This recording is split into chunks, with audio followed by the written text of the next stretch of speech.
موضوع الدرس الدعوة إلى صراط الله على لسان رسول الله صلى الله عليه وسلم، سورة الانعام، تفسیر ابن کثیر۔ الحمد لله رب العالمين، والصلاة والسلام على أشرف الأنبياء وسيد المرسلين سيدنا محمد وعلى آله وأصحابه أجمعين۔ اللهم صل على سيدنا محمد وعلى آل سيدنا محمد كما صليت على إبراهيم وعلى آل إبراهيم في العالمين إنك حميد مجيد۔ أعوذ بالله من الشيطان الرجيم، بسم الله الرحمن الرحيم۔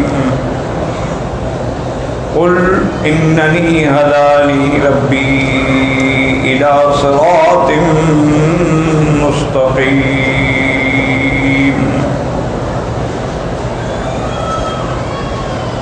دينا قيما ملة إبراهيم حنيفا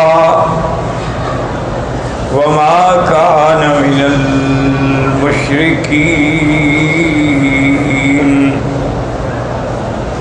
قل إن صلاتي ونسكي ومحياي ومماتي لله رب العالمين لا شريك له وبذلك أمرت وأنا أول المسلمين۔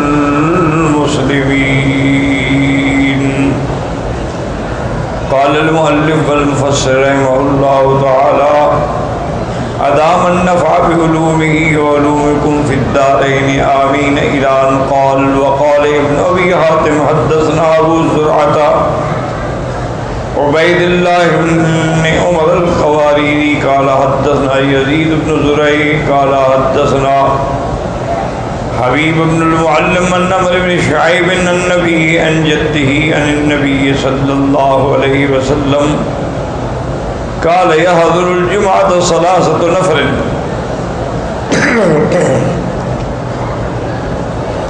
رجل حضرها باللغو فهو حظه منها، ورجل حضرها بدعاء فهو رجل دعا الله فإن شاء أعطاه وإن شاء منعه، ورجل حضرها بإنصات وسكوت ولم يتخطى رقبة المسلم ولم يؤذي أحدا فهي كفارة له إلى الجمعة التي تليها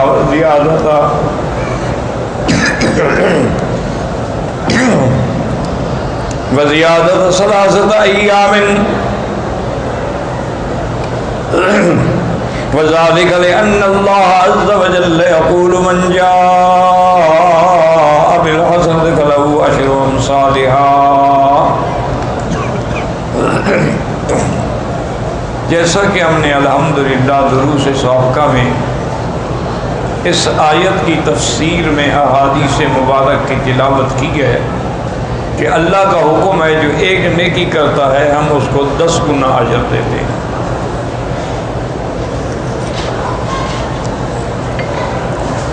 اور کبھی اللہ تبارک و تعالیٰ اس کو 10 گنا کے بجائے 700 گنا ثواب بھی دیتے ہیں، اور کبھی اللہ تبارک و تعالیٰ اس کو حرمت مکان کے اعتبار سے، جیسے مسجد الحرام ہے تو وہاں ایک نماز کا 1,00,000 کا ثواب دیتے ہیں۔ اسی طرح کبھی حرمت زمان ہوتی ہے کہ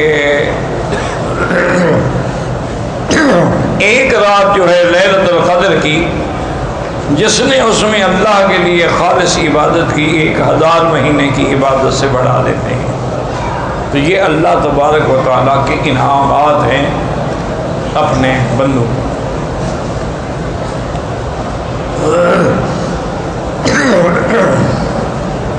اور اسی طرح اللہ تبارک و تعالیٰ جو بندہ حج کے لیے پیدل جاتا ہے تو اس کو ہر قدم پر پر 700 حرم کی نیکیوں کا ثواب دیتے ہیں۔ اصل وجہ کیا ہے؟ اصل بات سمجھیں کہ اللہ اپنے بندوں کو بخشنا چاہتے ہیں۔ اگر بندے خود برباد ہونا چاہیں تو پھر اس کا کسی کے پاس کیا علاج ہے؟ ورنہ اللہ تبارک و تعالیٰ نے، آپ وضو کرتے ہیں تو آپ کے ہاتھوں کے گناہ گر جاتے ہیں، آپ کلی کرتے ہیں، ناک میں پانی دیتے ہیں، چہرہ دھوتے ہیں، سارے گناہ صغیرہ جو ہیں وہ گر جاتے ہیں۔ پھر اللہ کے لیے آپ نماز کے لیے نکلتے ہیں، ہر قدم پر آپ کو نیکیاں دیتے ہیں۔ پھر نماز کے بعد جو دعا مانگتے ہیں وہ اللہ قبول فرماتے ہیں۔ اسی طرح اللہ تبارک و تعالیٰ نے، اب دیکھیں رجب کا مہینہ گزرا، اب شعبان کا مہینہ رحمتوں کا مہینہ ہے۔ حضور سب سے زیادہ روزے رمضان شعبان میں رکھتے ہیں۔ اس کی وجہ یہ ہے کہ تاکہ رمضان کے لیے ہمیں استعداد اور تیاری اور ترقی اور جذبہ پیدا ہو جائے۔ اور یہ بھی دعا فرماتے تھے کہ اللہم بلغتنا شعبان بلغنا رمضان، یا اللہ جیسے آپ نے ہمیں شعبان نصیب کیا ایسے رمضان نصیب فرمائے۔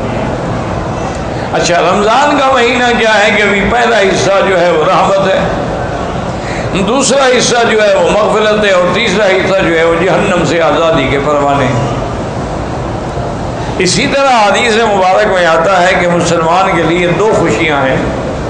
ایک جب وہ افطار کرتا ہے تو خوشی ہوتی ہے کہ سارا دن کا پیاسا ہے، بھوکا ہے، اب اللہ کی نعمت سامنے، اور ایک اس دن خوشی ہوگی جس دن اللہ تبارک و تعالیٰ کا دیدار کرے گا۔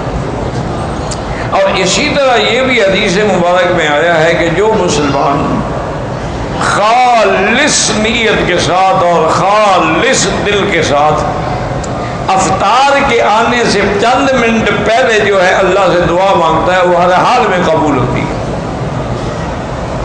اس لیے انسان جو ہے کبھی کھجوروں پہ لڑ رہا ہے اور کبھی اس کو ضائع نہ کرے، افطار سے 10-15 منٹ پہلے دعائیں شروع کر دیں۔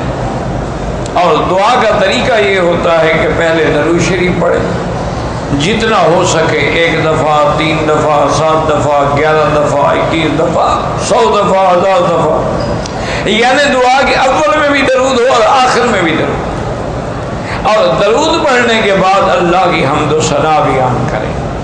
جیسے کہ اور نہ آئے تو سورۃ فاتحہ پڑھ لی، اس سے بڑی دعا اور اس سے بڑی حمد و ثنا کیا ہوتی ہے۔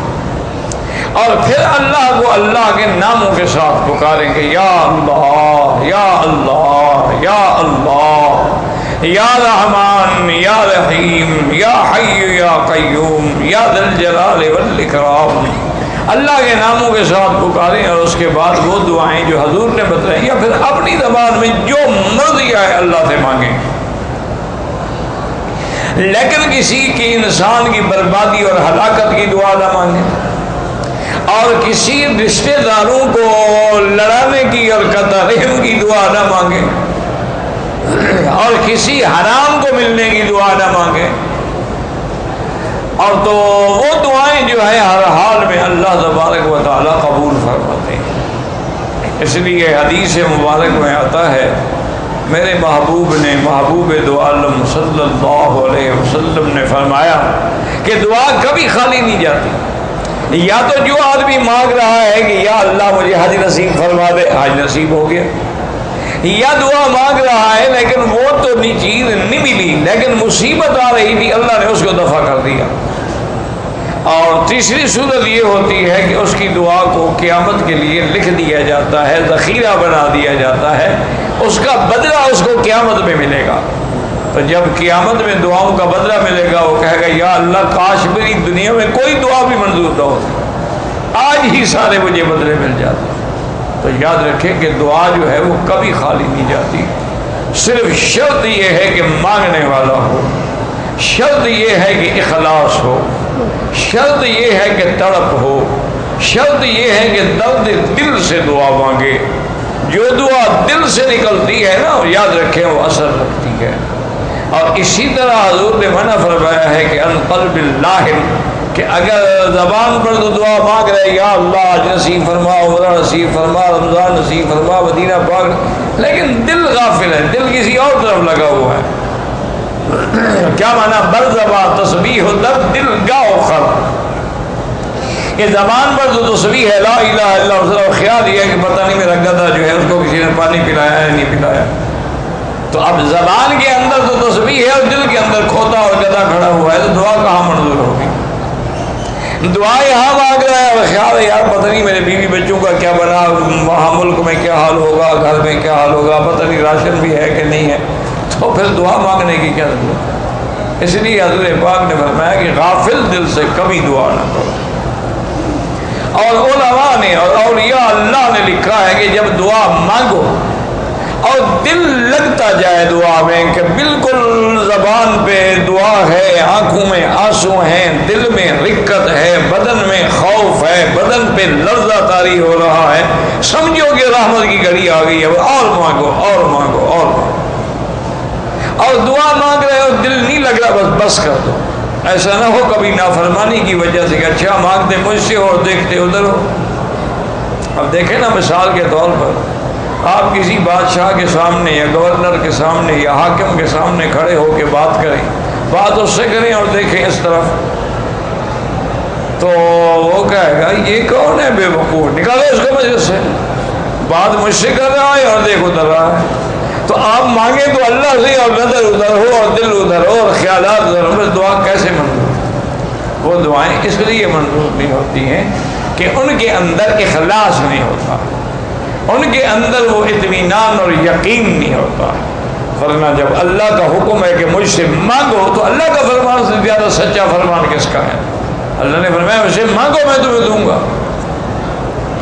تو اسی طرح میں نے عرض کیا نا کہ اللہ نے رحمت کا ایک دریا بہا دیا۔ اچھا آپ نے کسی کو افطار کے وقت پانی پلا دیا ہے، آپ کو بھی پورے روزے کا ثواب مل جائے گا۔ آپ نے کسی کو ایک کھجور کھلا کے افطار کرا دی، آپ کو بھی پورے روزے کا ثواب مل جائے گا۔ لیکن کوشش یہ کریں کہ سحری ہے یا افطاری ہے، سوکھی روٹی ہو لیکن حلال کی، اور اگر مال مشتبہ ہے، اگر گوشت مشتبہ ہے، اگر جو چیزیں آپ روز مروز کھا رہے ہیں وہ مشتبہ ہیں، تو پھر خدا کے لیے اللہ کے روزوں کو برباد نہ کریں، پھر زمزم سے افطار کر لیں۔ اچھا بعض جاہل لوگوں نے یہ بھی بنایا ہوا ہے کہ جی نمک سے افطار کرتے ہیں، یہ بالکل جاہلوں کی بات ہے، کسی پتہ نہیں ہندو نے گھڑی ہے یا مسلمان نے گھڑی ہے۔ اسی طرح نے سنت یہ ہے، یاد رکھو کہ افطار کے وقت تازہ کھجور ہو جو ابھی ابھی اتری ہے۔ اس لیے آپ دیکھیں نا یہ عرب لوگ جو ہیں ماشاءاللہ اللہ نے ان کو توفیق دی ہے، یہ سارا سال کھجوریں کولڈ سٹوریج میں تازہ رکھتے ہیں، رمضان آئے گا تو پھر نکالیں گے۔ وہ ایسے ہوگا کہ ابھی ابھی کھجور اتری ہے درخت سے، خاص طور پہ روتانا جو ہے وہ خراب ہی نہیں ہوتی، 2 سال بھی رکھی ہے۔ تو سب سے افضل یہ ہے کہ رطب، حضور نے فرمایا تازہ کھجور پہ افطار کرو۔ اور یہ بھی ہے کہ کھجور کھاؤ تو یا ایک دانہ کھاؤ یا 3 کھاؤ یا 7 کھاؤ، یعنی اس کا عدد جو ہے جتنا وطر ہوگا اتنا زیادہ وہ فائدہ ہوگا۔ اور حضور نے فرمایا کہ اگر آپ کو تازہ کھجور نہ ملے تو پھر سوکھا صحیح، پرانی کھجور صحیح، پچھلے سال والی صحیح، وہ اس سے افطار کریں۔ اور فرمایا کہ اگر وہ بھی نہ ملے تو پھر پانی سے افطار کریں۔ یعنی حضور صلی اللہ علیہ وسلم کو افطار کرنا جو ہے وہ میٹھی چیز پسند ہے، کہ جب بھی افطار کریں تو میٹھی چیز سے افطار کریں یا پانی سے افطار کریں۔ یہ جو ہمارے انڈو پاک نے اللہ عالم کہاں سے سیکھا ہے کہ افطار کے خاص طور پہ رمضان میں سموسے خریدنے کے لیے لینے لگتی ہیں، نعوذ باللہ، سموسے ہیں اور پکوڑے ہیں اور کرارے ہیں اور چٹخارے ہیں۔ یہ پتہ نہیں ہندوؤں نے ان کو سکھایا ہے، سکھوں نے سکھایا ہے، کس نے سکھایا ہے؟ اس کا اسلام سے کیا تعلق ہے؟ حضور پاک نے کبھی پکوڑے کھائے ہیں رمضان میں؟ انا للہ و انا الیہ راجعون۔ حضور صلی اللہ علیہ وسلم نے رمضان المبارک میں کبھی افطار کے وقت سمبوسہ کھایا؟ تم کیسے عاشق رسول ہو کہ جی میری جان قربان لیکن سمبوسہ نہیں چھوڑ سکتا؟ میری جان تو قربان ہے لیکن جناب آج کل پکوڑے بڑے مرچ والے بنے ہوئے ہیں اور آلو والے بنے ہوئے ہیں اور کچالو والے بنے ہوئے ہیں اور شلغم والے بنے ہوئے ہیں اور مولی والے بنے ہوئے ہیں. عورتیں گھر میں سارا دن بیچاری خاوند روزے رکھتے ہیں، وہ بیچاری کھانے پکاتی رہتی. انا للہ و انا الیہ راجعون ولا نقول الا لا حول ولا قوت الا باللہ العلی العظیم. دیکھیں نا جی، رمضان ہو، روزہ ہو، آج کل دیکھیں آپ کے ملک میں 50 ڈگری فارنہائٹ پہ سورج پہنچا ہوا ہے. یعنی لوگ کھڑے کھڑے ہی اسٹروک سے گر جاتے ہیں اور مر جاتے ہیں. اسی طرح بعض جگہ 47 ہے، بعض جگہ 43 ہے، بعض جگہ 45 ہے. تو اور پھر یہ ہے کہ وسائل بھی نہیں ہے نا. دیکھو نا یہاں تو الحمدللہ میں تو ہمیشہ اپنے دوستوں سے کہتا ہوں، میں نے کہا یار مکے مدینے پاک کے روزے تو مفت کے روزے ہیں. انہوں نے کہا کیسے؟ انہوں نے کہا بھی آرام سے ساری رات جاگتے رہتے ہیں، صبح کی نماز پڑھ کے ایئر کنڈیشن چلا کے کمبل لپیٹ کے سوتے ہیں، سردی لگتی ہے. ظہر کو اٹھیں گے، نماز پڑھ کے انشاءاللہ پھر لیٹ جائیں گے. حضرت کی ابھی نیند پوری نہیں ہوئی، 6 گھنٹے سو چکا ہے، پھر سو جائیں گے. اور پھر عصر کے بعد جو ہے جناب پھر وہی تیاری شروع ہو جائے گی کہ شربت ہو اور اناناس ہو اور جام شیریں ہو اور قصر شیریں کی مٹھائی ہو اور پکوڑے ہوں. انا للہ و انا الیہ راجعون ولا نقول الا لا حول ولا قوت الا باللہ العلی العظیم. میرے دوست تو نہیں کہہ سکتا، بہرحال مہربانی فرماتے تھے، بزرگ تھے. میرے خیال میں ان کی عمر 80 سے اوپر ہوگی، خیال ہے میرا، اللہ عالم. لیکن ماشاءاللہ اللہ نے ایسی صحت دی ہے نہیں کہ ہم اب چل نہیں سکتے. گھٹنے بھی جواب دے گئے اور گردن کہیں یار میں نہ ادھر دیکھ سکتا ہوں نہ ادھر، کہ ابھی وہ محبت سے بیچارہ مل رہا تھا، تھوڑا سا اور جھٹکا دیتا تو کام ہو گیا تھا ماشاءاللہ. یہاں رواج ہے نا، ملیں گے پھر گردن میں بھی ہاتھ. گردن کیا کیا قصور ہے بیچاری کا یار؟ بوسہ بھی دینے سامنے کھڑے ہو کے دے دو. یہ کون سا بوسہ ایک بار اس کی گردن میں ہاتھ ڈال، میں بیوی ہوں تمہاری. عجیب سا رواج ہے جناب. گلے میں باہیں تو بیوی کے ڈالی جاتی ہے نا. استاد کو تو ماتھے پہ بوسہ دیا جاتا ہے، سر پہ بوسہ دیا جاتا ہے، اور وہ آرام سے بیٹھا کر اس کو تکلیف پہنچا کے بوسہ دینا ہے تو پھر کیا فائدہ ہوا؟ اس بیچارے کو تو خیر پتہ نہیں تھا، اس نے آمدن تو نہیں کیا، لیکن اس کو اتنا تو سننا چاہیے تھا کہ 18 دن ہو گئے استاد بیمار ہیں. کیا بیماری ہے؟ نماز کھڑے ہو کے بھی نہیں پڑھ سکتے. صرف میں فرض میں کھڑا ہوتا ہوں اور وہ بھی مشکل سے، کیونکہ حکم ہے کہ اگر قیام کر سکتے ہو اور نہیں کرتے نماز نہیں ہوتی. ہاں ایک آدمی قیام کر ہی نہیں سکتا، بیٹھ کے بھی جائز ہے، سو کے بھی جائز ہے، لیٹ کے بھی جائز ہے، اشارے سے بھی جائز ہے. لیکن اگر کھڑے ہونے کی طاقت ہے اور پھر کھڑا نہیں ہوا، نماز نہیں ہوتی. تو اب میں مجبور ہو کے فرضوں میں تو کھڑا رہتا ہوں کہ چلو اللہ کرے میرے فرض تو صحیح ہو جائے، اور باقی سنت نفل پھر کرسی پہ بیٹھ کے پڑھتا ہوں کہ مجبوری ہے. اس لیے ہمیشہ یاد رکھیں کہ رمضان المبارک کا مہینہ آ رہا ہے، ابھی سے تیاری کر لیں، ابھی سے توبہ کر لیں، ابھی سے گناہوں کی معافی. میں یہ نہیں کہتا آپ شربتیں نہ پئیں، اچھے کھانے نہ کھائیں، رات کو جا کے کھا لیا کریں نا گھر میں، لیکن افطار تو سنت کے مطابق کریں نا. اور آپ کو شاید احساس ہو نہ ہو، جہاں آپ پکوڑے کھاتے ہیں نا 2 صفوں تک اس کی ہوا ہوتی ہے، لوگوں کی نمازیں برباد ہو جاتی ہیں ماشاءاللہ. انا للہ و انا، کیونکہ پکوڑے کی ہوا آپ خود جانتے ہیں کیسے ہوتی ہے. تو لیکن کھجوریں 2 کلو کھا جائیں ہوا تو نہیں آئے گی. اللہ کے نبی کی حکمتیں ہیں کہ آپ وہ میرے دوست میں بتا رہا تھا کہ وہ ماشاءاللہ رمضان میں روزانہ عمرہ کرتا تھا، روزانہ. احرام رمضان میں اس نے کھولا ہی نہیں، سر پہ اس طرح پھروایا تو وہی چادر سر پہ ڈال دی اور نماز پڑھی آرام سے، اور پھر اس کے بعد پھر چل پڑے. کبھی وہ رات کو تراویح کے بعد چلے جاتے تھے اور فجر کی نماز تک وہ اپنا عمرہ مکمل کر لیں، آرام سے عمرہ بھی ہو جاتا، رش بھی نہیں ہوتا، اور جناب نماز پڑھ کے پھر آرام سے سو جاتے تھے. تو ایک دن انہوں نے کہا مجھے اشارے سے کہ یار بیٹھ جاؤ. میں بیٹھ گیا تو اس نے اجوا کھجوریں رکھی ہوئی تھی اور ایک جگ تھا چھوٹا سا، اس میں مشروب تھا. تو کہنے لگا اس میں دودھ بھی ہے، زمزم بھی ہے، شہد بھی ہے، چونکہ ان تینوں چیزوں کو اللہ کے شفا فرمایا. تو میں ان تینوں چیزوں کو جمع کر لیتا ہوں اور اسی سے افطار کرتا ہوں کہ کھجور کھا لی اور 2-3 گلاس یہ چڑھا لیے، سارا دن پتہ ہی نہیں لگتا عمرہ کرنے کا، بھاگنے کا، دوڑنے کا، اتنی اللہ انرجی دے دیتے ہیں، طاقت دے دیتے ہیں کہ پھر مجھے کسی چیز کی ضرورت نہیں رہتی۔ تو اس لیے ہمیشہ یاد رکھیں۔ اچھا، کبھی کبھی زیتون بھی رکھا کریں، چونکہ جن چیزوں کا قرآن میں ذکر ہے نا ان کا خیال کیا کرو۔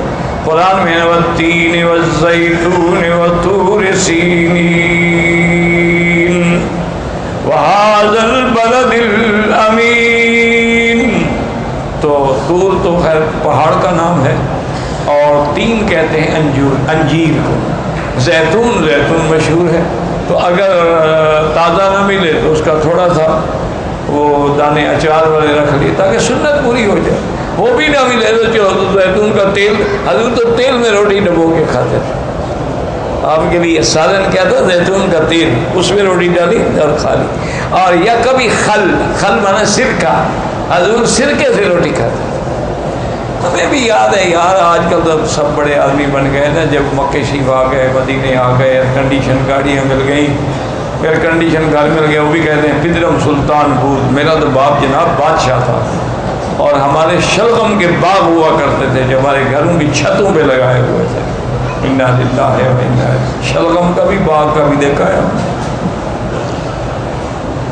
تو یہ تو قدرتی بات ہے، ورنہ ہم کیا لوگ، ہم گرمی کے روزوں میں مجھے یاد ہے کہ لسی کا اتنا بڑا دکھا ہوتا تھا، بس وہاں سے پانی ڈالتے جاتے پلاتے جاتے۔ میں نے کہا حضرت کتنا پانی ڈالیں گے؟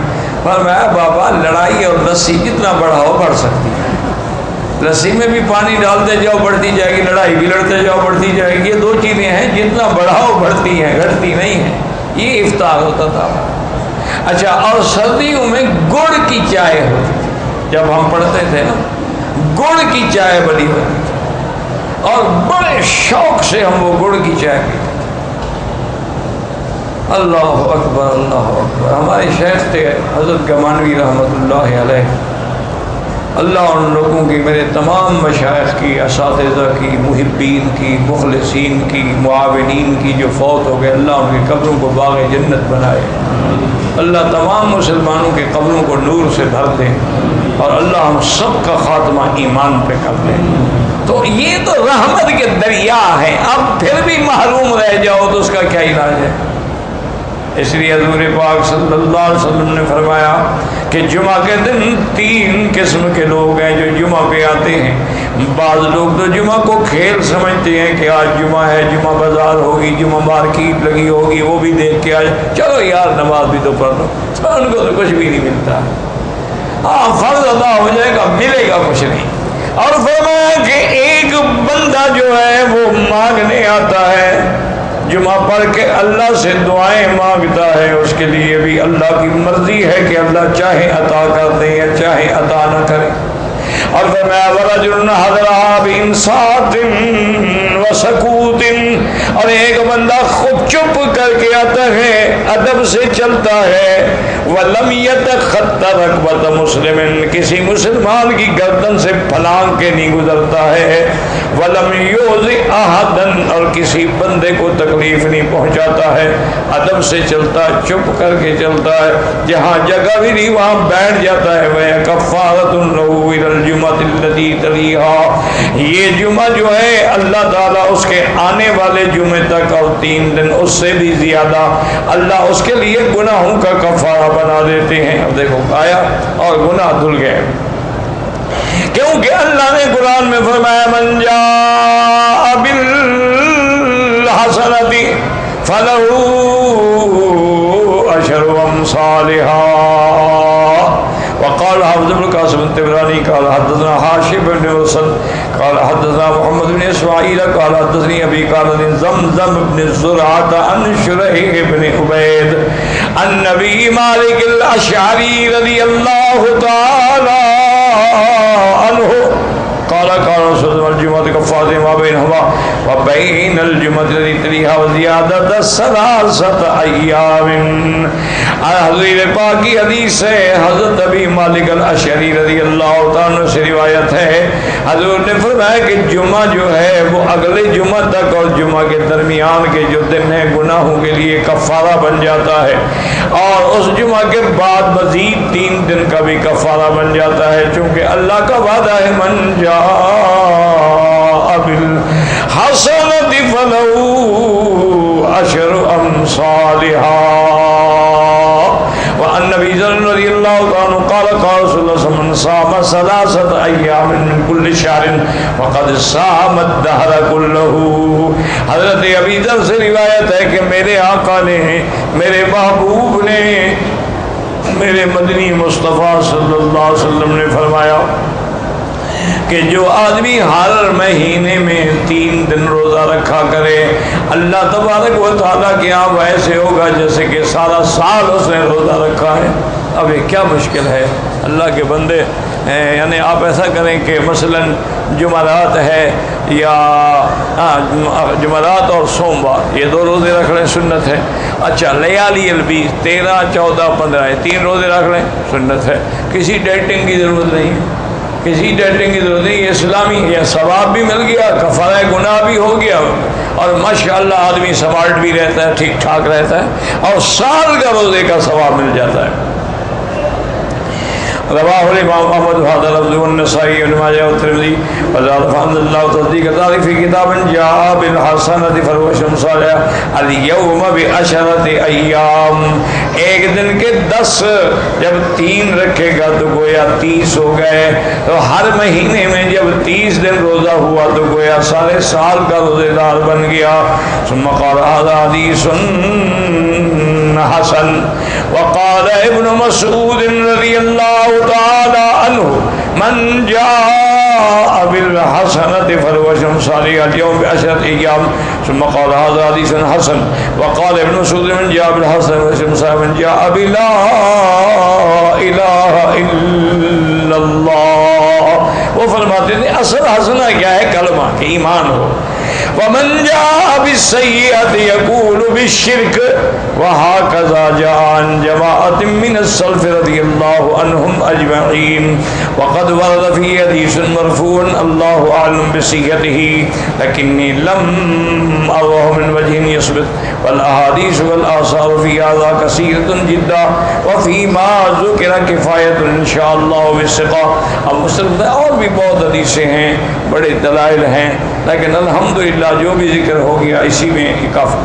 قل اننی ہدانی ربی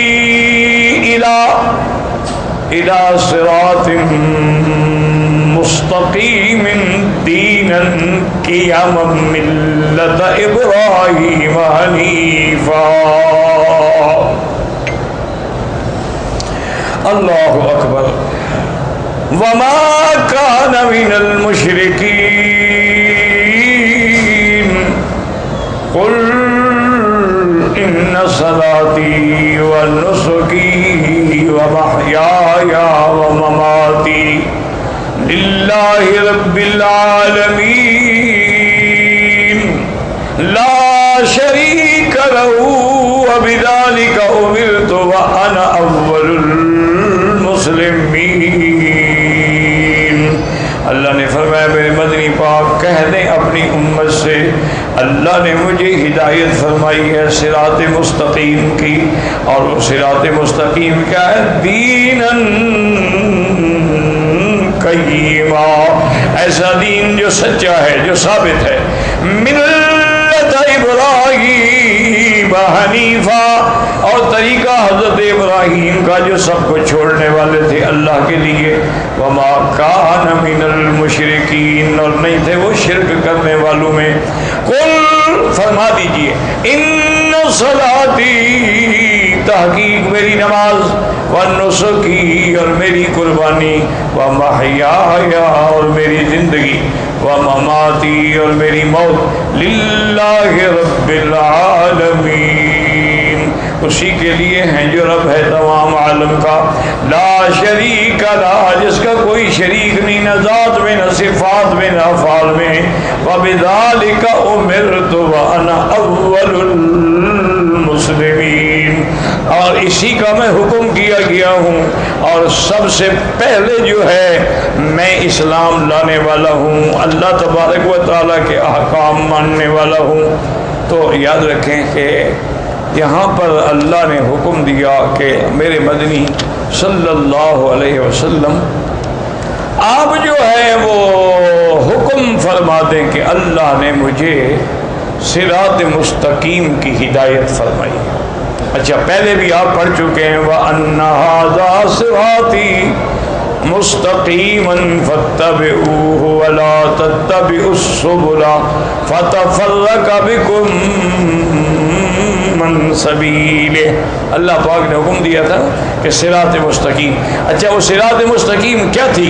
کہ اللہ تشرکوا بہ شیئا، اللہ کے ساتھ شریک نہ کرو، وبالوالدین احسانا، والدین سے بھلائی کرو، ولا تقتلوا اولادکم من املاق، بھوک کے ڈر سے اپنے بچوں کو قتل نہ کرو، نحن نرزقکم وإیاہم، ہم تمہیں رزق دیتے ہیں اور ان کو بھی، ولا تقربوا الفواحش، اور گناہ کے کام جو ظاہر ہیں یا چھپے ہوئے ہیں ان کے قریب نہ جائیں، ولا تقتلوا النفس التي حرم اللہ الا بالحق، اور کسی کو قتل نہ کریں کسی جان کو مگر جو اللہ کی طرف سے حق ہے، ذالکم وصاکم بہ لعلکم تعقلون، یہ اللہ تعالیٰ کی طرف سے تمہیں نصیحت ہے اگر تم سمجھ رکھتے ہو۔ اور اسی طرح حکم دیا وَلَا تَقْرَبُوا مَالَ الْيَتِيمِ، یتیموں کے مال کے قریب بھی نہ جاؤ۔ اسی طرح حکم دیا تھا اوفوا الکیل والمیزان، ناپ اور تول پوری پوری کرو، اور اسی طرح فرمایا تھا فَإِذَا قُلْتُمْ فَعْدِلُوا، جب بات کرو تو حق کی بات کرو، اور اسی طرح جب عہد کرو تو اس کے ساتھ وفا کرو۔ ان سب چیزوں کو ذکر کر کے کیا فرمایا تھا وَأَنَّ هَذَا صِرَاطِي مُسْتَقِيمًا، یہ ہے میرا سیدھا راستہ، یہ جو اللہ نے احکام فرمائے یہ سیدھا۔ اب یہاں اللہ نے فرمایا میرا مدنی آپ اعلان فرما دے اننی ہدانی ربی، میرے رب نے مجھے ہدایت کی ہے کیا، الی صراط مستقیم، سیدھے راستے کی طرف، دینن، اور وہ سیدھا راستہ کیا ہے؟ دین ہے ثابت، کون؟ دین اسلام، ان الدین عند اللہ الاسلام، اور فرمایا وَمَن يَبْتَغِ غَيْرَ الْإِسْلَامِ دِينًا فَلَن يُقْبَلَ مِنْهُ، جو اسلام کے علاوہ کوئی دین اختیار کرے اللہ ہرگز اس کا دین قبول نہیں فرمائیں گے، اور یہی وہ دین ہے ملت ابراہیم حنیفا وما کان من المشرکین، چونکہ مکے والے کہتے تھے ہم ملت ابراہیم پہ ہیں، ابراہیم کے طریقے پہ ہیں، اس کے گھر کے مجاور ہیں، اس کے گھر کی حفاظت کرنے والے ہیں، اور اس کے بیٹے کی برکت سے جو زمزم نکلا اس زمزم کو پلانے والے ہیں، اس کے بیٹے کی ماں نے جو صفا مروہ دوڑی ہم بھی صفا مروہ دوڑنے والے ہیں، اس نے مینا میں جو کنکریاں ماری ہم بھی کنکریاں مارنے والے ہیں، کہتے ہم تو ملت ابراہیم پہ۔ اللہ نے فرمایا بدبختو تم کہاں ملت ابراہیم پہ ہو، ابراہیم بتوں کو توڑنے والا، تم کعبے میں بتوں کو رکھنے والے، کیسے ملت ابراہیم پہ ہو؟ صرف کہہ دینے سے تو کچھ نہیں ہوتا کہ آدمی جتنا قبروں پہ سجدہ کرو اس سے بھی کہو، وہ کہتے ہیں سبحان اللہ جناب ہم تو پکے مسلمان ہیں، ہم کلمہ شریف پڑھتے ہیں، ہم کو بتوں کو پوجتے ہیں، یہ بت تھوڑے ہیں، یہ تو اللہ کے پیارے ہیں، ان کو پوجنے میں تو کوئی حرج نہیں۔ تو یہی وہ بات ہے جو ان کے دماغوں میں تھی کہ ہم تو ابراہیم علیہ السلام کے دین پہ ہیں۔ فرمایا بدبخت ہو، تم مشرک ہو، تم شرک کرتے ہو، ابراہیم شرک مٹانے والا، ابراہیم بتوں کو توڑنے والا، ابراہیم ماں باپ کو چھوڑنے والا، تم کیسے ملت ابراہیم پہ ہو؟ اچھا یہودی بھی کہتے تھے کہ ہم بھی ملت ابراہیم پہ ہیں، اور نصرانی بھی کہتے تھے کہ ہم ملت ابراہیم پہ ہیں۔ اللہ نے سب غلط بیان فرمایا، ما کان ابراہیم یہودیا ولا نصرانیا۔ اور ظالموں، نہ ابراہیم یہودیوں کے دین پہ تھا نہ نصرانی، ولکن کان حنیفا، حنیف کہتی ہے سب سے رخ موڑ کے اللہ کی طرف رخ کرنے والا، سب سے تعلق توڑ کے اللہ سے جوڑنے والا، ولکن کان حنیفا مسلما، وہ تو پکا مسلمان تھا، وما کان من المشرکین، وہ مشرک نہیں تھا۔ کیا کہہ رہے ہو؟ اس لیے اللہ نے فرمایا کہ آپ ان کو بتا دیں، جیسے دوسری جگہ اللہ فرماتے ہیں ملت ابراہیم حنیفا وما کان من المشرکین، اور اسی طرح فرمایا من یرغب عن ملت ابراہیم الا من صفی نفسہ، جو ابراہیم علیہ السلام کی ملت اور طریقے اور دین کو چھوڑے وہ سب سے بڑا بدبخت ہے، سب سے بڑا پاگل ہے۔ وجاہدوا فی اللہ حق جہادہ واجتباکم وما جعل علیکم فی الدین من حرج ملت ابیکم ابراہیم۔ اسی طرح فرمایا ان ابراہیم کان امۃ قانتا للہ حنیفا ولم یک من المشرکین شاکرا لانعمہ اجتباہ وہداہ الی صراط مستقیم وآتیناہ فی الدنیا حسنۃ وانہ فی الآخرۃ لمن الصالحین ثم اوحینا الیک ان اتبع ملت ابراہیم حنیفا وما کان من المشرکین۔ تو اللہ نے فرمایا اعلان کر دے، قل ان صلاتی، ایمان سے کہ صرف یہ آیت یاد کر لو نا تو انشاءاللہ سارا مسئلہ ہی حل ہو جائے۔ اللہ نے فرمایا میرا مدنی آپ فرما دیں ان صلاتی، تحقیق میری نماز، کیا معنی؟ یعنی میری تمام عبادت بدنی، نماز کا ذکر ہے، اب روزہ جو ہے وہ بھی عبادت بدنی ہے، نماز جو ہے وہ بھی عبادت بدنی ہے، طواف جو ہے وہ بھی عبادت بدنی ہے، صفا مروہ دوڑتے ہیں عبادت بدنی۔ ان صلاتی، میری تمام عبادات بدنیہ، ونسکی، اور میری قربانی، یعنی کیا معنی؟ عبادات مالیہ۔ یاد رکھو عبادت دو قسم ہوتی ہے، عبادت بدنی اور عبادت مالی۔ کیا معنی؟ ایک عبادت میں بدن تو خرچ ہوتا ہے نا، آخر آدمی وضو کرتا ہے، مسجد آتا ہے، چلتا ہے، تو تکلیف تو ہوتی ہے، تو یہ بدن خرچ ہو رہا ہے، پیسے تو نہیں لگتے نا کہ نماز پڑھنے کے لیے کوئی کہے کہ 10 ریال دو پھر نماز پڑھو۔ اور ایک عبادت ہوتی ہے مالیہ، کہ اللہ کے نام پہ جانور قربان کرنا، صدقہ کرنا، خیرات کرنا، کسی کو افطار کرانا، کسی کو روزہ رکھوانا، یہ سب عبادات مالیہ ہیں۔ تو اللہ کا نے فرمایا میرا مدنی اعلان کر دو ان صلاتی و نسکی، میری تمام عبادات اور میری تمام قربانی مالی عبادات، اور اس کے بعد فرمایا کہ ومحیایا، اور میری زندگی، ومماتی، اور میری موت، للہ رب العالمین لا شریک لہ، اللہ ہی کے لیے ہے۔ اعلان فرما دے۔ اب یہیں سے مسئلہ سمجھیں کہ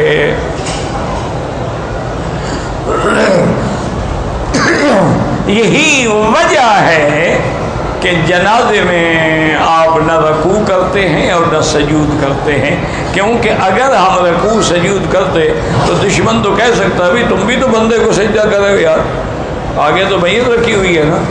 اللہ نے فرمایا نہ توحید میں خلل نہ پڑے، میرے بندے کے عقیدے میں شبہ نہ پڑے، لہذا میت رکھے کھڑے کھڑے بس پڑھ لو، نہ رکوع کی ضرورت ہے اور نہ سجود کی ضرورت ہے۔ اللہ اکبر، اللہ اکبر۔ اور پھر جنازے میں اہم چیز کیا ہے؟ یاد رکھو کیا ہے؟ تکبیر۔ یعنی ایک آدمی کو دعا نہیں آتی، کوئی کھڑا رہے، درود شریف تو آتا ہے، ثنا تو آتی ہے، دعا نہیں آتی، اللہ اکبر بس، اللہ اکبر 4 دفعہ کہہ دیا وہ جنازہ ہو گیا۔ تو تکبیر کیوں بڑی ہے کہ یقین کر لو یہ جو سامنے ہے یہ بھی میت ہے، بڑا اللہ ہے جس میں کبھی موت نہیں آئے۔ جن پہ موت آ جائے وہ الہ نہیں ہو سکتے، جن پہ موت آ جائے وہ مشکل کشا نہیں ہو سکتے، جن پہ موت آ جائے وہ حاجت روا نہیں ہو سکتے۔ وہ تو اپنے جنازے میں بھی تیرے محتاج ہیں کہ کوئی لوگ آئے جنازہ پڑھیں۔ وہ تو اس لیے آدمی خوش ہوتے یار بڑا جنازہ ہوا، کیوں؟ کوئی تو اللہ والا ہوگا، کسی کی دعا تو لگ جائے گی نا۔ وہ تو تیری دعاؤں کے محتاج ہیں، تم الٹا ان سے مانگ رہے ہو۔ عجیب بات ہے، پتہ نہیں آدمی کے عقیدے کو کیا ہو جاتا ہے۔ اور اسی طرح فرمایا کہ جب تمام عبادات اللہ کے لیے ہیں تو کسی قبر پہ جھکنا، کسی بندے کے آگے جھکنا، کسی بت کے آگے جھکنا، سب چیزیں جو ہیں اگر عقیدے کے اعتبار سے کر رہے ہو تو کفر و شرک ہے، اور اگر ویسے اپنے عقل سے تعظیم بنا رہے ہو تو گناہ کبیرہ۔ اور اسی طرح قربانی ہے، منت ہے، منوتی ہے، چڑھاوا ہے، اٹا ہے، گھٹا ہے، اگر غیر اللہ کے نام پہ ہے تو شرک۔ اور کیونکہ اللہ کے نبی نے کہ میری قربانی، میری مالی بدی سب اللہ کے لیے۔ اور ہم مسلمانوں نے ماشاءاللہ بڑے شارٹ کٹ ڈھونڈے ہوئے ہیں کہ نظر برائے خدا اور نیاز برائے حسین، اس سے بڑا شرک بھی کوئی ہے؟ منت اللہ کے لیے مانی ہے، نیاز حضرت حسین کی ہے۔ منت اور نیاز میں کیا فرق ہے؟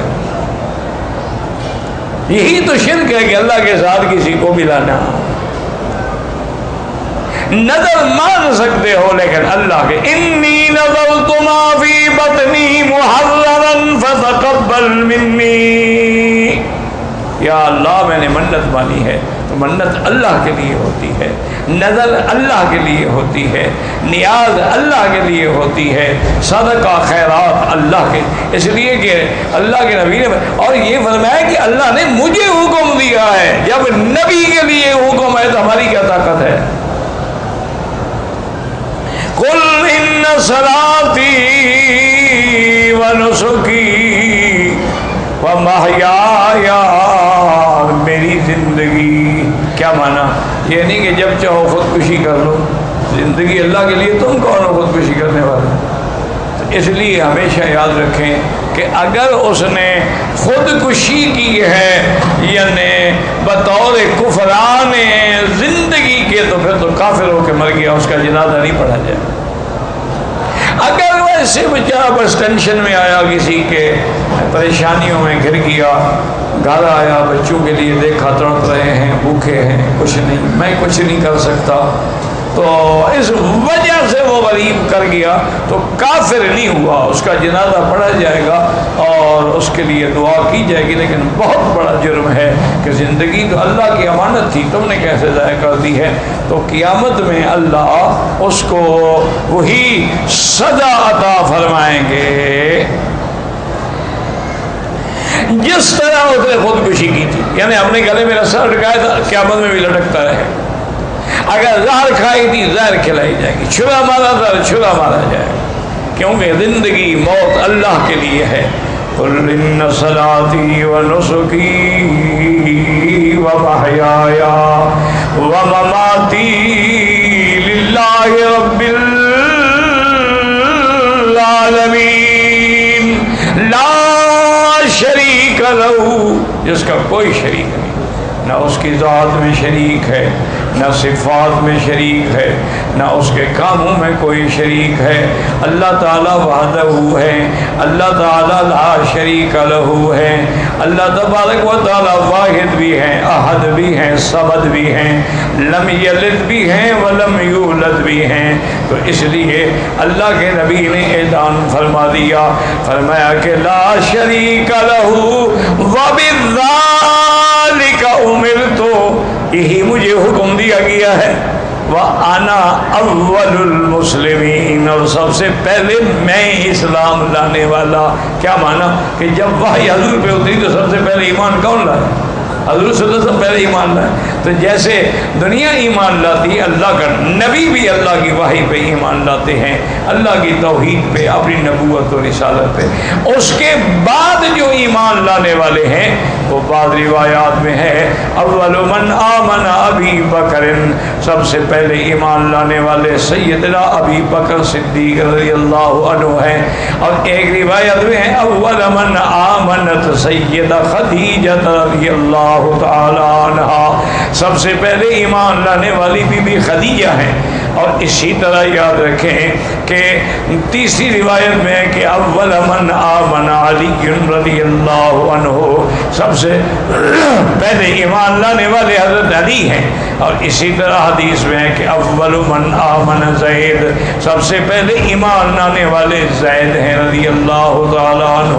تو علماء نے اس کو جمع کر دیا کہ مردوں میں اور بزرگوں میں سب سے پہلے ایمان لانے والا ابو بکر ہے، اور عورتوں میں سب سے پہلے ایمان لانے والی بی بی خدیجہ ہیں، اور بچوں میں جو حضرت علی تو بچے تھے نا اس وقت، حضرت بچوں میں سب سے پہلے ایمان لانے والے حضرت علی ہیں، اور غلاموں میں سب سے پہلے ایمان لانے والے حضرت زید ہیں۔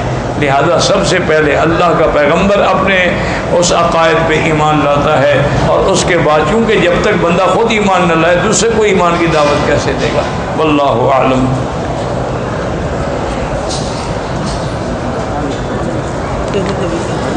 اس میں کارڈ تھا بھائی، اچھا چھوڑ دو بس، مل جائے گا مجھے، مہربانی کرو۔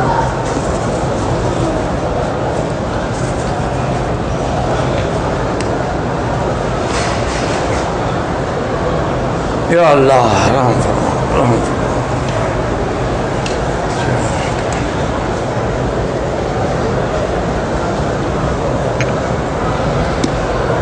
کالا لباس جو ہے وہ جہنمی ہے؟ بالکل نہیں، غلط بات ہے۔ حضور پاک نے فتح مکہ پہ کالی پگڑی پہنی ہے، اللہ کے گھر کا غلاف کالا ہے، کیا کہہ رہے ہو؟ کالا لباس جہنمی ہے؟ انا للہ و انا الیہ راجعون۔ بس لوگ گھڑتے ہیں۔ جہنم میں یعنی دو حصے ہو جائیں گے، یوم تبیض وجوہ و تسود وجوہ، مومنوں کے چہرے روشن ہوں گے، چمکتے ہوں گے، اور کافروں کے چہرے سیاہ۔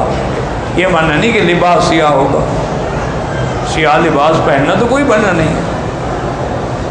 سیاہ لباس بطور علامت غم یا سوگ پہنا جائے تو وہ حرام، کہ حضور پاک نے فرمایا کہ من لبس سودا، جو آدمی موت پر یا غم میں سیاہ کپڑے پہنے، وضرب الاخدود، اور اپنے چہروں پہ تھپڑ مارے، وشق الجیوب، اور اپنے قمیض پھاڑ ڈالے، فلیس منا، اس کا محمد مصطفیٰ کی امت سے تعلق نہیں۔ تو وہ تو منع ہے، ورنہ یہ کالا کپڑے پہنو کچھ پہنو کچھ نہیں ہے۔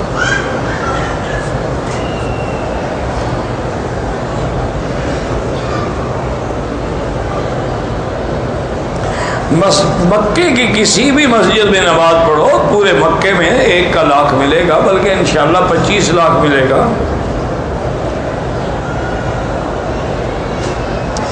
میری بیوی کے تعلقات جو ہیں وہ غلط ہیں، میں نے بیوی سے بولا ہے کہ تمہارے ساتھ میرا تعلق ختم ہو گیا، تو کیا یہ طلاق تو نہیں ہے؟ ڈر کیوں رہے ہو پھر؟ بیوی کے غلط تعلقات بھی ہیں اور بے غیرت بھی ہے، طلاق دیتے ہوئے بھی ڈر رہا نہیں ہے، تعلق ختم ہو گئی، طلاق ہو گئی۔ جب بیوی کے غلط تعلقات ہیں پھر بھی تم اس کو بیوی رکھنا چاہتے ہو؟ یار بڑے عجیب انسان۔ حیض کی حالت میں عورت کسی مسجد میں بھی نہیں جا سکتی، تو اللہ کے گھر میں کیسے آ سکتی؟ یار خدا کا خوف کے اگر یہ مسئلہ بھی کچھ نہیں کریں۔ تمہارے ملک میں جب عورت کو حیض ہوتا ہے مسجد جاتی ہے، تو جب وہاں مسجد نہیں جا سکتی تو یہاں کیسے آ سکتی ہے؟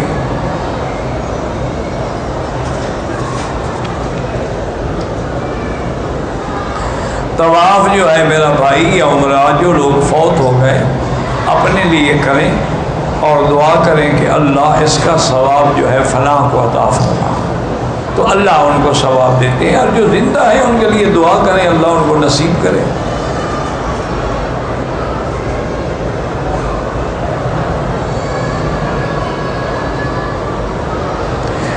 کہ خانہ کعبہ میں امام جو اس طرف کھڑے ہیں تو لہذا سب کی امامت کرا رہے ہیں یا صرف اسی والوں کی کرا رہے ہیں؟ سبحان اللہ، انا للہ و انا الیہ راجعون۔ اللہ کے بندے، وہ جدھر بھی کھڑا ہو سارے پورا عالم جو اس کے پیچھے کھڑا ہے سب کا امام ہے۔ یہ تھوڑا ہے کہ کعبے کے اگر 4 کونے ہیں تو ادھر کا امام ہے ادھر کا نہیں ہے۔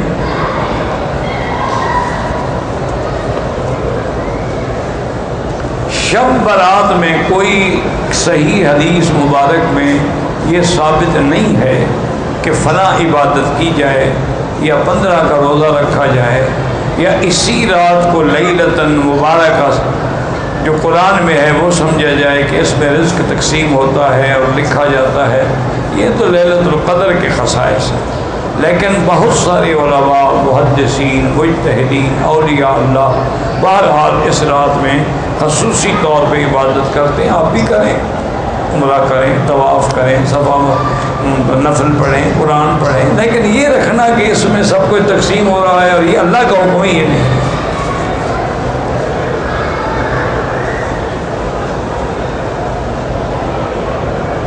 کوئی آدمی اپنی بہن یا بیٹی کو زنا کی حالت میں دیکھے اور اس نے قتل کر دیا، دنیا میں تو میرا بھائی اس کو قتل کی سزا قتل ملے گی، کیونکہ اللہ نے اس کو حکم نہیں دیا کہ قتل کرو۔ یہ قاضی کا کام ہے کہ قاضی اس کا حکم جاری کرے، لیکن چونکہ اس نے غیرت پہ کیا ہے، انشاءاللہ قیامت میں تو اللہ اس کو معاف کر دیں گے، لیکن دنیا میں اس کو قتل کی سزا ملے گی۔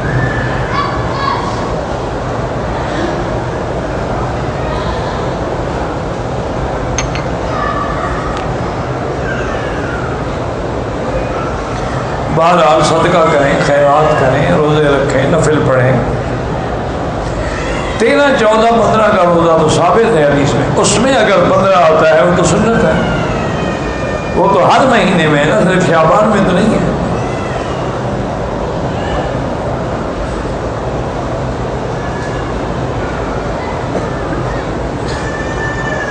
عام مسلمانوں کو وفات کے بعد قبر دنیاوی سے کیا تعلق ہے؟ میرا بھائی گزارش یہ ہے کہ اگر کوئی تعلق نہیں ہے تو حضور نے ہمیں کیوں حکم دیا ہے کہ جب قبر والوں پہ گزرو تو کہو السلام علیکم یا دار قوم مؤمنین انا انشاء اللہ بکم لاحقون انتم السابقون ونحن الاثر۔ اگر کوئی تعلق نہیں ہے تو سلام کرنے کی کیا ضرورت ہے؟ بہرحال تعلق کیسے تعلق نہیں؟ عذاب ثواب کس کو ہوتا ہے؟ تعلق ہوتا ہے، روح علیین میں ہو تب بھی تعلق ہوتا ہے، سجین میں ہو تب بھی تعلق ہوتا ہے۔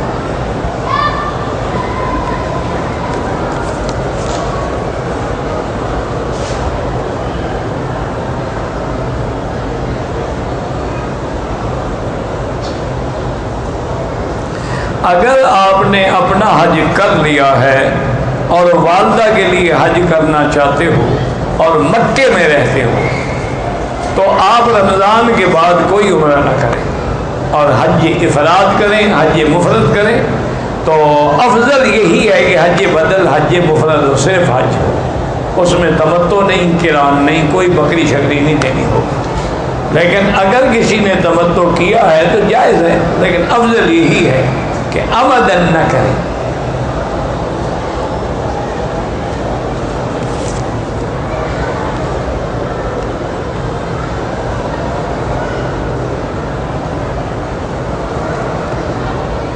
امام نماز پڑھا رہے تھے، رکوع سے کھڑے ہوتے ہوئے ربنا لکل حمد کی جگہ اللہ اکبر کہا، بعد میں سیدھا صاف کیا، جو سیدھا صاف کرنا چاہیے نہیں، غلطی وقت نماز میں شامل نہیں تھے، بعد میں شامل ہوئے، بالکل نماز ہو جائے گی، کہ اس میں ایسی کوئی ضرورت بھی نہیں تھی سیدھا صاف کرنے کی، اللہ کا نام تو لے لیا تھا نا اس نے، چاہے اللہ اکبر کہتا ہے یا سمع اللہ لمن حمدہ کہتا ہے۔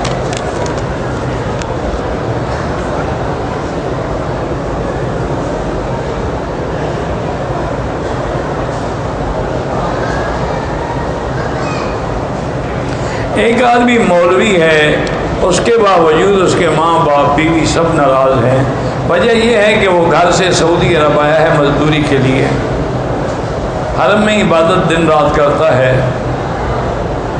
اس کے گھر والے خرچے سے زیادہ تنگ ہیں، لازماً اپنے ماں باپ کی فرما برداری کرے، یہ کون سی عبادت ہے کہ تم ساری رات نفلیں پڑھتے رہو اور بیوی تمہاری وہاں پڑی رہے؟ یہ تو کوئی عبادت نہیں ہے۔ فوراً آرام سے واپس جاؤ، اپنی بیوی کے حق ادا کرو، والدین کے حقوق ادا کرو۔ مزدوری کر کے بھی تو تم نے دیکھ لیا نا کون سا والدین کو خرچہ بھیج دیا۔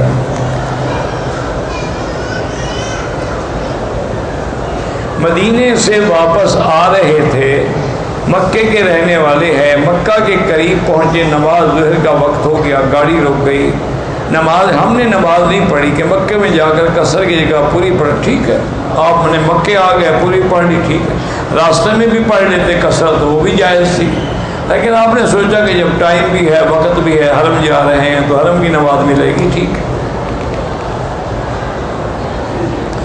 یہ جمعہ کے دن درود شریف پڑھا جائے تو حضور کا حکم ہے کہ مجھ پر زیادہ درود پڑھے، مجھے درود پہنچایا جاتا ہے۔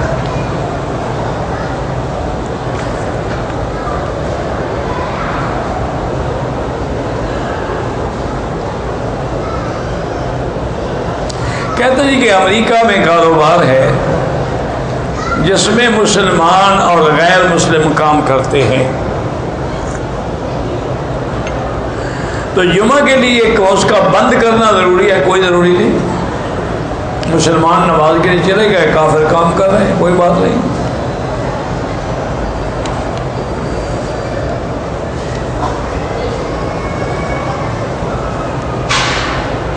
ہماری مشروع جب مکمل ہو گیا تو اسٹور والوں نے بہت سارا سامان باہر پھینک دیا، تو اگر ہم وہ اٹھا لیں وہ جائز ہے۔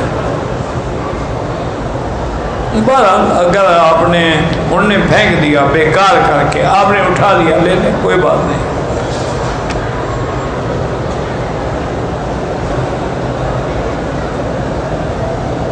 کہتے ہیں جی کہ حرمین الشریفین میں جمعہ کی اذان جو ہے پہلی وہ زوال سے پہلے ہو رہی ہے،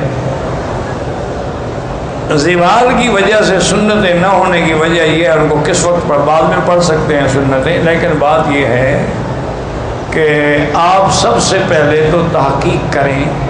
آج کل جو میرے بچے نوجوان پڑھے لکھے ہیں نا، انٹرنیٹ پہ بڑا آسان ہے، انٹرنیٹ پہ زوال، اشراق اور نمازوں کے اوقات نکال لیں اور آج کی تاریخ دیکھ لیں، مہینہ دیکھ لیں، سال دیکھ لیں کہ آج کب زوال ہوا، تو آپ کو تسلی ہوگی۔ اگر واقعی زوال نہیں ہوا ہے تو یہ لکھ کے ہی میں رئیس حرم کو بھیجیں، وہ اس پہ غور کریں گے، لیکن دلیل بھی تو ہو نا صاحب۔ ہم کہہ دیں کہ زوال نہیں ہوا، زوال ہو چکا ہو، ہمارے کہنے سے کیا ہوتا ہے؟ چند دن پہلے میں نے اپنے ایک دوست کے ذمہ لگایا تھا، میرے خیال میں مہینہ ڈیڑھ مہینہ گزر گیا، تو اس وقت زوال جو ہے وہ 11:48 پہ ہو رہا تھا، اب تو اور جلدی ہوتا ہوگا۔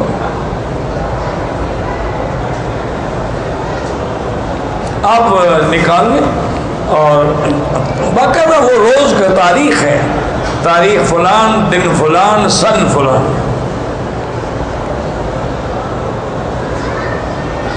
انسان کی عملی عبادات میں حقوق اللہ کے بعد حقوق اللہ ہی ہوتے ہیں عملی عبادات میں، اور کون سی عملی عبادات جو ہے جو اللہ کے سوا کسی غیر کی مدد کر دے۔ افضل عبادت والدین احسانہ، والدین سے بھلائی کرنا۔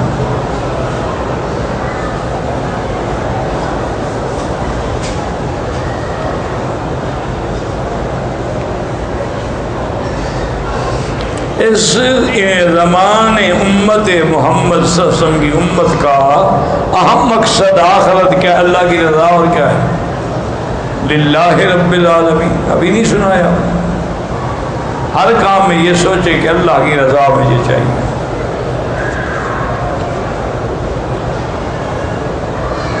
میں اس سال حج کرنا چاہتا ہوں، رمضان کے بعد عمرہ نہ کریں، یہاں رہتے ہیں مکے میں تو افضل، جتنے عمرے کرنے ابھی کر لو، رمضان میں کر لو۔ رمضان کے بعد عمرہ نہ کرو، اشہر حج ہیں وہ، اشہر حج میں عمرہ کرنے سے دم لازم آ جائے گی، حنفی مسئلہ ہے۔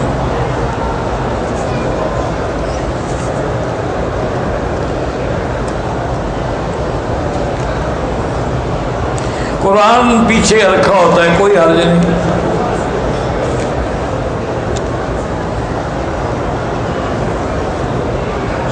میرا بیٹا بیمار ہے، اللہ شفا عطا فرمائے۔ اللہم اشفنا واشف مرضانا ومرضى من اوصانا واستوصانا ومرضى المسلمین برحمتک یا ارحم الراحمین۔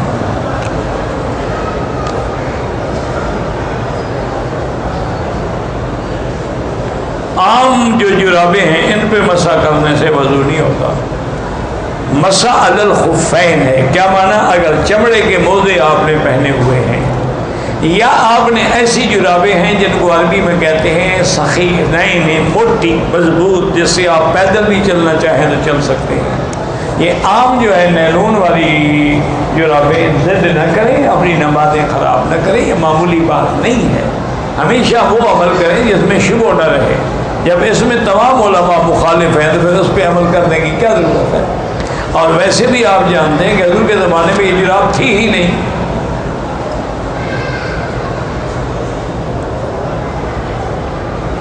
ایک عورت نے طائف کے میقات سے احرام باندھا، کمرے میں آ کے کھول دیا، ماشاءاللہ وہ دوبارہ احرام بھی باندھے طائف سے، عمرہ بھی کرے، دم بھی دے۔ بچوں کا کھیل ہے کہ جب چاہا کھول دیا، جب چاہا باندھ دیا۔